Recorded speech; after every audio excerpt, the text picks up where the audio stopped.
The easiest way to make a landscape like this feel flat: start painting the details too soon.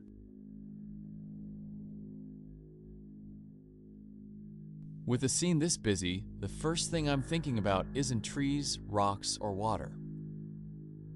It's one question: where is your eye going to go? That's why I start with a simple drawing. I'm not trying to describe every tree or rock. I'm mapping the big shapes and the route through the scene. The creek begins wide in the foreground, then narrows and turns toward that little opening of light in the distance. The rocks are a part of that design too. They aren't just sitting in the water. Their placement keeps bouncing your eye farther back into the scene. Design the path through the painting before you start painting the objects. If that path works now, the rest has something solid to build on. Now I'm covering that drawing with the first big masses of paint. I'm still not thinking about leaves, bark, or little reflections. I'm separating the dark forest, the lighter creek, and the warmer bank. At this stage, one wants the painting to work with as little information as possible. This part usually isn't pretty, and that's fine. A block-in is really just problem solving. Where are the darkest areas? Where are the lighter areas? How do those shapes connect? If I can answer those questions now, I won't have to ask the details to fix the painting later.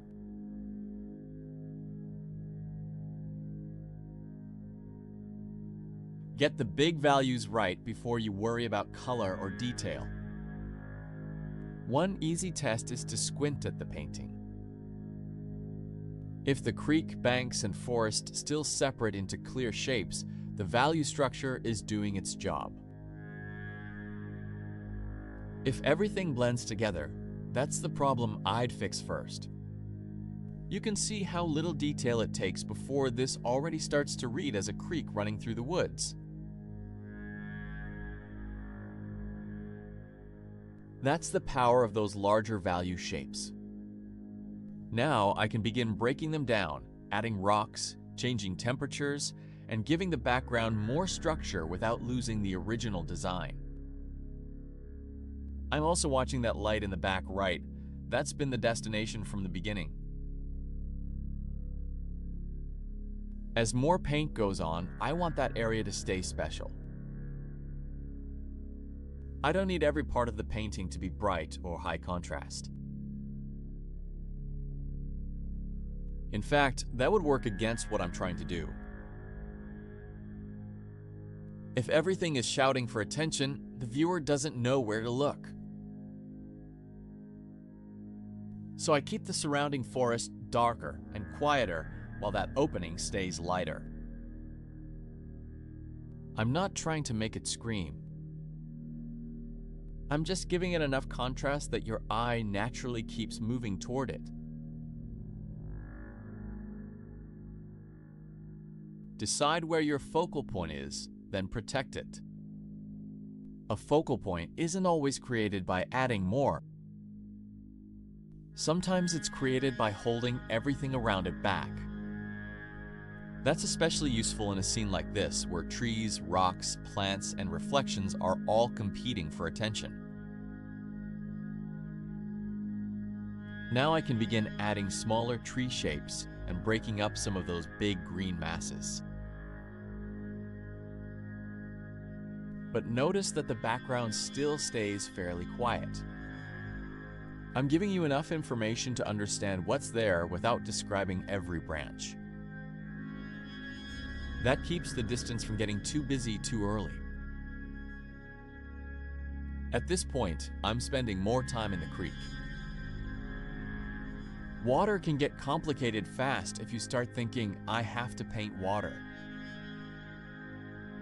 Then you chase every ripple and reflection. I try to forget the name of the subject for a minute and just look at the shapes in front of me.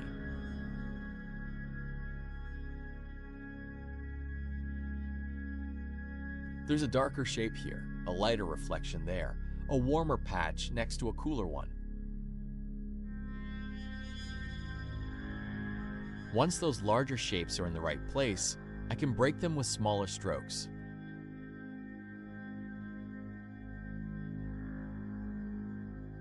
Don't paint water as water. Paint the shapes you actually see. The direction of those strokes matters too. Across most of the creek, I'm keeping the marks fairly horizontal.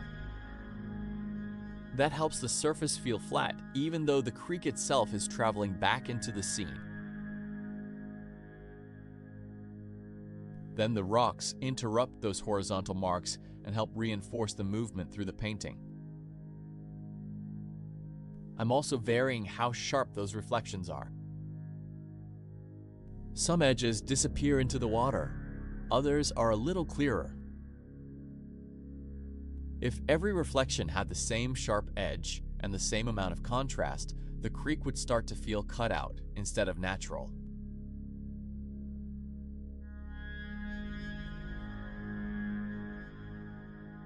By now, most of the painting is established, so the job starts changing.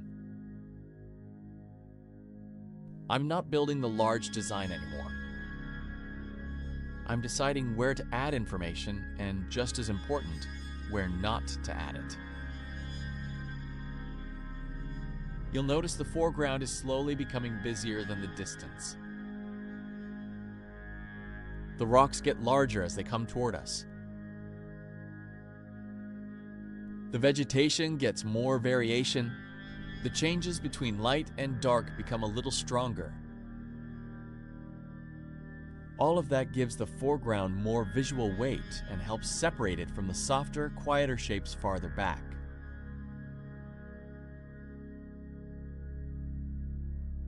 Now I can break some of those earlier masses into smaller pieces. One big green shape becomes several plants. A simple rock gets a light side, a shadow side, and a little reflected color. But I still want every smaller decision to sit on top of that original structure. This is where it's easy to detail a painting to death. More detail doesn't automatically make something more realistic. If every square inch gets the same attention, the whole painting can flatten out because nothing feels closer, farther away, or more important than anything else.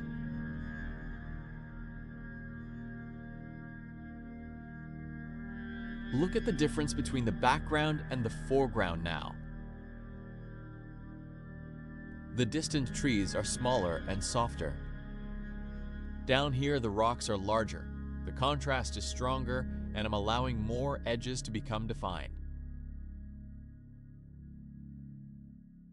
Those changes are doing a lot of the depth work.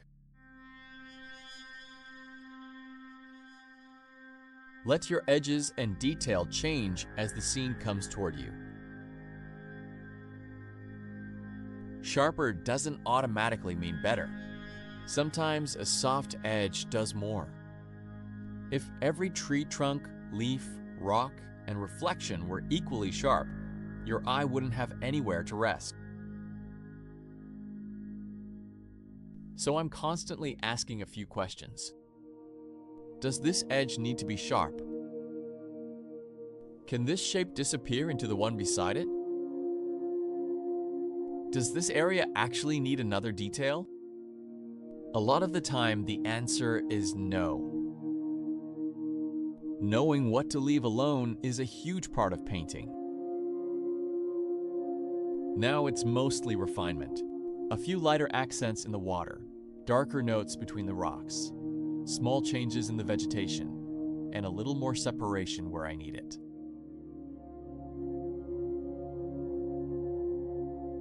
These final marks aren't creating the painting.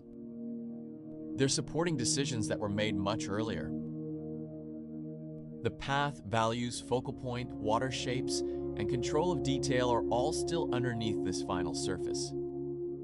That's what turns a rough block-in into a place that feels like you could step right into. That's the goal, somewhere your eye wants to explore. If you picked up something useful here, hit like and subscribe. I'll keep showing you exactly how these paintings come together.